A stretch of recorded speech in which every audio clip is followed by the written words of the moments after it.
In India we speak more than 1000 languages, लेकिन जो English language की रिस्पेक्ट है ना इस देश में, वो किसी और लैंग्वेज को हमने कभी नहीं दी। इंग्लिश में तुम बात करो, तुम्हें एक वैलिडेशन मिलता है, एक रिस्पेक्ट मिलती है।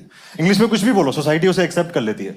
ऐसे किसी पब में जाके लड़की को बोलो, hey can I buy you a drink, तो ये एक्सेप्टेबल है। पर यही बात जाके हिंदी में बोलो, ए दारू पिएगी, बताना, बता यार, वोडका वोडका कुछ तो ले ले, ब्रीजर तो ले ले यार, क्या हुआ, किसको फोन कर रही है, 10 बेंचो, पुलिस को कर रही है। नहीं ये एक्सेप्ट। एग्जाम्पल और देता हूं आपको। अभी अमेरिका में इलेक्शंस हुए थे, Joe Biden American president, the most powerful man in this entire planet, वो उस टाइम पे इलेक्शन लड़ रहा था, कैंपेन कर रहा था, और उसकी कैंपेन में हेल्प करने आया हॉलीवुड का एक मेन स्ट्रीम सेलिब्रिटी। तो वो हर जगह इवेंट कर रहा है उसके साथ। एक इवेंट चल रहा था जिसमें जो बाइडेन स्टेज पे था, और वो सेलिब्रिटी स्टेज पे आया, उसने ऐसे हजारों की भीड़ के सामने ये बात बोली कि this guy Joe Biden, I am telling you, is the nicest motherfucker in American politics, the nicest motherfucker, this guy is the nicest motherfucker. Wow wow, ऐसा कोई इंडिया में कर सकता है क्या? कर सकता है कोई भी सेलिब्रिटी आ सकता है ऐसे स्टेज पे आके बोल सकता है, ये जो नेताजी बैठे हैं आपके बीच में, ये सबसे बेहतरीन मादरचक होता है, ये वाले, हाँ ये आप इनको वोट दीजिए, नहीं तो गंडियां फाड़ देंगे आपकी। हाँ नहीं कर सकते यार। मतलब हमें ना बचपन से बताया जाता है कि अगर अंग्रेजी में बात नहीं करोगे ना तो बहुत पीछे रह जाओगे, सोसाइटी तुमसे आगे निकल जाएगी। तुम्हारे टैलेंट का, तुम्हारे स्किल का कोई मतलब नहीं जब तक तुम इंग्लिश में बात नहीं कर सकते। और I come from a small town, मैं एक बहुत छोटे शहर में पैदा हुआ था। वहां पे हमें अंग्रेजी का माहौल नहीं मिलता यार। मैं हिंदी मीडियम स्कूल में पढ़ा करता था, और मेरी स्कूल का नाम था Saint Victoria Memorial Convent School. ये एक हिंदी मीडियम स्कूल थी। उसके बाद मेरी माँ ने मेरा दाखिला कराया एक इंग्लिश मीडियम स्कूल में जिसका नाम था सरस्वती विद्या मंदिर। मैं रोज ईमेल लिखता हूँ, मैं नाम एक्सचेंज करो पहले तो तुम। और ये जो सरस्वती विद्या मंदिर थी, ये कतई इंग्लिश मीडियम स्कूल, बहुत ज्यादा इंग्लिश मीडियम स्कूल। यहाँ पे तुम किसी और लैंग्वेज में बात भी नहीं कर सकते, गैर कानूनी है। अगर तुम इंग्लिश के अलावा किसी और भाषा में बात करोगे तो हर एक लाइन जो तुम बोलोगे उसके लिए 20 रुपए का फाइन है। Can you believe that? कितनी बड़ी आयरनी है यार ये। मतलब अंग्रेजों ने हम पे 200 साल राज किया, क्रांतिकारियों ने कुर्बानी दी, उसके बाद जाके इस देश को आजादी मिली है, और आज हम उनकी भाषा में बात नहीं करेंगे तो 20 रुपए का फाइन, ये कहां का इंसाफ है? तो ये बात जाके मैंने प्रिंसिपल को बोल दी। बहन जो उसने 80 रुपए का फाइन लगा दिया। उसने बगावत को एड्रेस भी नहीं किया। मैं रोज जाके बगावत कर रहा हूं, मेरा फाइन बढ़ता जा रहा है। महीने के एंड में मैं फीस देने का, फीस रहने तो बस तुम फाइन भर दो। मेरी फीस थी 750 रुपए, मेरा फाइन आया 19,000 रुपए। मैं अपने देश में 19,000 रुपए की हिंदी बोल रहा हूँ। मैंने कहा मैम 19,000 तो नहीं है मेरे पास, जो करना है कर लो। उन्होंने कहा हाँ और भी तरीके हैं हमारे पास। मैंने कहा घंटा थे उनके पास। उन्होंने मेरी साइकिल रख ली यार, मेरी साइकिल गिरवी रख ली। उसके बाद जाके मैं अपने औकात पे आया। मैंने कहा मैम प्लीज मेरी साइकिल छोड़ दो। तो प्रिंसिपल बोली call your father first thing in the morning and your cycle will be given back to you. मुझे लौड़ा समझ में नहीं है क्या बोल रही है।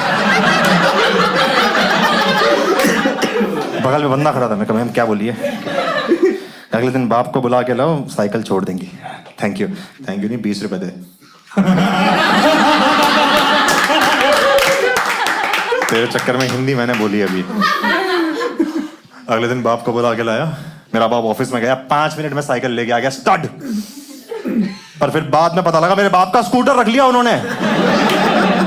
मेरा बाप रोते रोते बाहर आ गया, अरे मेरा चेतक, अरे मेरा चेतक यार, अरे मेरा चेतक।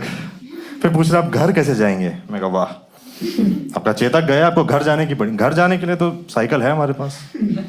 फिर हम साइकिल में, बहुत खराब राइड थी यार वो, साइकिल में घर गया। मैं साइकिल चला रहा हूँ ऐसे, और पाप को वो डंडा होता है ना, उसमें ऐसे बैठे। हाँ, मैंने निक्कर पहन रखी थी, मेरा नंगा घुटना पापा की जांघों में टच हो रहा है। बहुत ही खराब फीलिंग थी। पापा लेकिन एंजॉय कर रहा था, बेटा बेटा आराम से, अरे आराम से, अरे आराम से, अरे हो गया। काफी रिश्ते खराब हुए हमारे उस दिन यार। लेकिन जिस दिन मेरी माँ को ये बात पता लगी, उसने कहा नहीं मैं इसको अंग्रेजी सिखा के रहूंगी। उन्होंने ठान लिया था। उन्होंने एक तरकीब निकाली। उन्होंने कहा मैं अंग्रेजी फिल्में देखूंगी, मैं खुद सीख जाऊंगी, इसको सिखा दूंगी। वाह मेरी फीमेल चणक के मम्मी, बहुत ही बढ़िया। और तुम्हारा ये प्लान है एटलीस्ट एक डिक्शनरी तो लेके बैठो। नहीं, जो उड़ते उड़ते शब्द उनके भेजे में घुसे, उनका मतलब मेरी माँ ने एज्यूम कर लिया। ऐसा नहीं कि समाज से जाके पूछ लें इन शब्दों का मतलब क्या। नहीं नहीं नहीं, मैंने एज्यूम किया, सही किया होगा। इस चक्कर में बहुत बेइज्जतियां हुई हैं मेरी यार, बहुत ज्यादा बेइज्जतियां हुई है। एक बार मेरी माँ प्रिंसिपल को जाके बोलती है, मैडम हमारा ये लड़का सारा दिन खेलता रहता है, he is a play boy.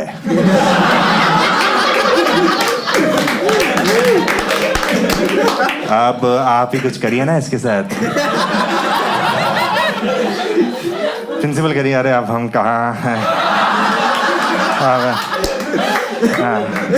ये बटन ही नहीं खुल रहा। अरे मैं कहा यार ये तो बहुत बेइज्जती, कुछ भी बोल देती थी यार वो, कुछ भी नहीं सोचती थी एक बार भी। एक बार मेरा दोस्त है आयुष, मैं उसके घर नाइट आउट पे गया था। मेरी माँ अपने सहेली को ये बोल रही है, अरे वो तो आयुष के घर गया है, हाँ दोनों वन नाइट स्टैंड करेंगे आज। हाँ हाँ हम अलाउ करते, हम फ्रैंक हैं, आप भी अपनी बेटी को भेजा करो। हाँ अरे करवाओ, बहुत सही है आजकल, आप भी करो। हाँ हाँ अभी वो स्कूल का प्रोजेक्ट है, दोनों मेकआउट कर रहे हैं। हाँ हाँ अरे अरे कोई दिक्कत नहीं है। देखो आयुष क्लास में फर्स्ट आता है, मोहित के रैंक का तो पता ही नहीं है। We want Mohit on top of Ayush, on top.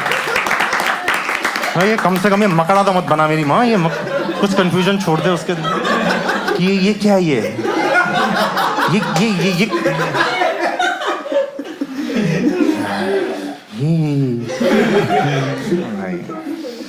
भाई कसम से यार। लेकिन दिस गाय आयुष ये बहुत कूल था यार।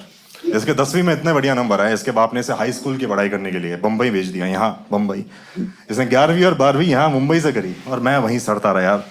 11th 12th के बाद जब मैंने 12वीं कंप्लीट करी, मैंने आयुष को फ़ोन किया, मैं कहा आगे क्या करना चाहिए, क्योंकि तू सीनियर है मुझसे, तो ऑलरेडी बाहर निकल चुका है। तो उसने कहा तो मुंबई आ जा मेरे पास, हम यहीं डिसाइड कर लेंगे तेरे आगे करियर के बारे में। तो ये अच्छा प्लान था, लेकिन तुम देख चुके हो कि ये एक लैंग्वेज बैरियर तो है। अब मुंबई में जब मैं आऊँगा काफ़ी अनकंफर्टेबल फील करने वाला हूँ लैंग्वेज बैरियर की वजह से। तो जब मैं मुंबई आने का प्लान कर रहा था, इसका बर्थडे भी था, इसके घर में थी हाउस पार्टी जिसपे मुझे उसने इन्वाइट किया था। और मैं लाइफ की पहली मुंबई की हाउस पार्टी में गया था। मैं जैसे अंदर पहुंचा, आई रियलाइज कि मैं फिट तो नहीं हो रहा इन लोगों के साथ यार। ये कॉन्वेंट स्कूल की एक्चुअल तालीम लेकर आए हैं बच्चे, ये मुझे कभी एक्सेप्ट नहीं करेंगे यार। मैं बड़ा अंडर कॉन्फिडेंट फील कर रहा था। और जब भी तुम अंडर कॉन्फिडेंट फील करो, specially if you are a man, मुंह में एक सिगरेट लगा लो, ऐसे बस लगा लो, पता नहीं क्या कॉन्फिडेंस आता है उससे यार। कभी ट्राई किया तुमने? हाँ मेरे साथ तो काम करता ही है। उस दिन भी किया था, मैंने मुंह में सिगरेट लगाई, छोटी गोल्ड फ्लेक, और मैं ऐसे टेका लगा के ऐसे ऐसे खड़ा हो गया यहाँ पे। मैं कहा मैं कूल हूँ। एक लड़की है मेरे पास, मैं लड़की भी आ रही, देखो। हाँ। लड़की आके बोलती, excuse me do you have an extra cigarette? मैं नहीं, ये लास्ट ही मेरे पास। तो उसने कहा इट्स ओके। हराम जाती करम जली मेरे मुंह से सिगरेट लेके भाग गई। मैं कहा ये क्या हुआ अभी मेरे साथ यार? इतने में आयुष भागते भागते हमने गले लगा। मैं कहा यार वो मेरी सिगरेट ले गई। कहता दूर रहिए उससे, गोल्ड डिगर है वो। मैं कहा वो गोल्ड फ्लेक डिगर है, गोल्ड डिगर तो मम्मी है मेरी। ये क्या? उसने कहा एक काम कर, तू ना यहाँ पे किसी से बात करना शुरू कर, सोशलाइज कर थोड़ा यार, थोड़ा खुल लोगों के सामने। मैं नीचे जा रहा हूँ खाना लेने के लिए, तब तक तू सोशलाइज कर। मैंने कहा ठीक है। अब मैं ग्रुप में जाके बात तो कर नहीं सकता था क्योंकि सब ग्रुप में थे। एक लड़की अकेले बैठी हुई थी, उसके हाथ में ड्रिंक थी, वो ख्यालों में गुम थी अपने। उसके सपने बहुत बड़े थे, देख के लग रहा था कि जिंदगी में कुछ तो करेगी। और मैं तो नल्ला था ही। तो मैं कहा मैं जाके इससे बात करता हूँ। और बात करने के लिए मेरे पास कुछ था नहीं। और उस जमाने में ना पिकअप लाइंस बहुत चलती थी। पिकअप लाइन्स याद है आपको? पिकअप लाइन्स याद है किसी को? ये पिकअप लाइन पता है क्या होता है? कह रहा हाँ मैडम OTP दे दो। नहीं वो नहीं ऐसा नहीं, वो नहीं। वो पिकअप लाइन्स अलग होती हैं यार। I forgot my number, can I have yours, remember दोस्त? हाँ। आर यू शैम्पू, क्योंकि आपको देख के मुंह से झाग निकल रहा है ना? वो होती थी उस टाइम पे। Is your father a terrorist because you look like a bomb. ये बहुत, ये रिमेंबर दोस्त राइट यार। ये वाली बहुत चल रही थी उस टाइम। तो मैंने कहा मैं जाते ये पिकअप लाइन बोलूंगा, एक आइस ब्रेकर हो जाएगा। तो मैं लड़की के पास गया, मैं कहा एक्सक्यूज मी। उसने कहा yes. Is your father a terrorist? My father is dead.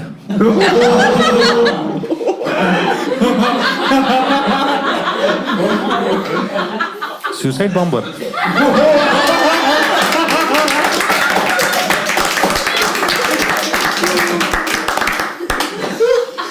मैं जा रहा हूँ, इट्स ओके। उसने कहा it's okay, I appreciate the effort, we can have a conversation. मैं कहा अच्छा क्या बात करें। और यार हम इंडियंस को जब पता लगता है ना कोई गुजर गया तो हमारे अंदर सिंपैथी नहीं आती, हमारे अंदर क्यूरियोसिटी आ जाती है। हम पूछते हैं कैसे हुआ, क्यों हुआ, कब हुआ है। तो मैं पूछने लगा, मैं कहा अच्छा कैसे है अंकल के साथ, कब हुआ। उसने कहा हो गए 5 साल हो गए। मैं कहा कैसे हुआ, रोड एक्सीडेंट। मैं कहा अच्छा गाड़ी कौन सी थी, BMW। मैं वो बहन बहुत खर्चा हो गया, मैं तो बाप मरा है उसका।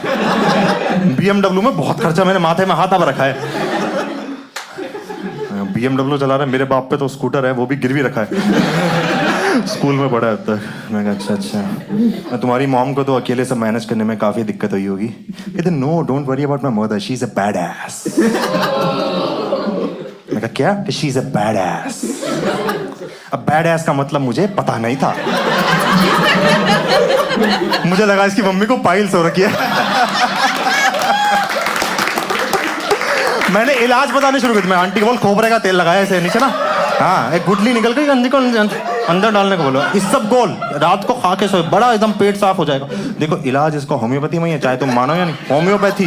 उसने कहा what are you talking about. मतलब तुम्हारी मम्मी को पाइल्स है ना। उसने कहा what the fuck is wrong with you, what the fuck is wrong with you. इतने में आयुष भागता भागता आया, वो कहती just take him away, he is a pain in the ass. मैं कहा I am pain in the ass, your mother has pain in the ass, I am not pen in the S. कहती fuck you.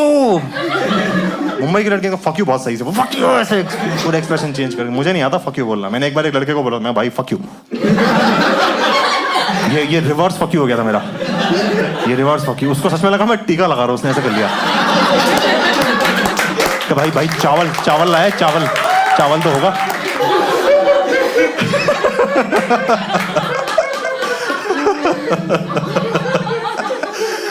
कसम से यार। और आयुष खाना लेकर आया था, उसने खाना बांटना शुरू किया। तो क्या ऑर्डर करते हो यार तुम लोग, पागल हो क्या। एक लड़की ने ऑर्डर किया था वीगन बटर चिकन। ये क्या है, वीगन बटर चिकन क्या होता है। मुझे टेस्ट करना है। उसने कहा no I don't share food में, मैं मारूंगा देखो। मैं ही टेस्ट करूंगा। मैंने टेस्ट किया, कटहल की सब्जी थी वो। मैं कुछ तो गलत चल रहा है शहर के साथ यार। 570 रुपए की कटहल की सब्जी मंगाई है। 500 में कटहल का खेत मिल जाता हो ये। बिल्कुल यार, मैं एकदम अनकंफर्टेबल फील कर ही रहा था वहां पे। फिर एक किसी ने प्लान बनाया कि ट्रूथ एंड डेयर खेलते हैं। क्यों क्यों क्यों सच जानना है और क्यों किसी को नंगा नचवाना है, क्यों क्यों। सब जमीन पे बैठ गए, कांच की बोतल लेके घुमा रहे हैं, ऐसे ऐसे सच निकल रहे हैं, ऐसे ऐसे डेयर हो रहे हैं। जब बोतल मेरे पास आई मेरी तो फट गई। मैं कहा डेयर नंगा तो नहीं नाचूंगा। Truth truth truth. तो उसने कहा okay so tell us about your first sexual encounter. क्या, tell us about your first sexual encounter. मैं कहा मुझे नहीं पता ये क्या होता है, सेक्सुअल एनकाउंटर होता क्या है। मुझे लगा मुंबई में सेक्स करोगे, मुंबई पुलिस एनकाउंटर कर देगी। क्या मुझे नहीं। मैं कहा नहीं, मैं कहा थोड़ा ढंग से समझाओगे। उसने कहा when was the first time you had sex. मैं कहा वॉज नहीं, विल आएगा यहाँ। विल आए, वॉज मतलब कौन ही करता है शादी से पहले, मतलब। उसने कहा नहीं सबने कर रखा है यहाँ पे। तुमने भी कुछ तो हुआ होगा, कोई फ्लिंग हुआ हो, कोई हुकअप हुआ हो, कभी कोई वन नाइट स्टैंड किया हो। मैं कहा हाँ वन नाइट स्टैंड मैंने कर रखा है। वन नाइट स्टैंड मैंने कर रखा है। किसके साथ किया। मैं आयुष के साथ। आयुष के साथ। मैं कहा हाँ रात को मेकआउट करते थे। आयुष क्लास में फर्स्ट आता था, मेरी रैंक का कुछ पता नहीं था। I wanted to be on top of Ayush, on top of him.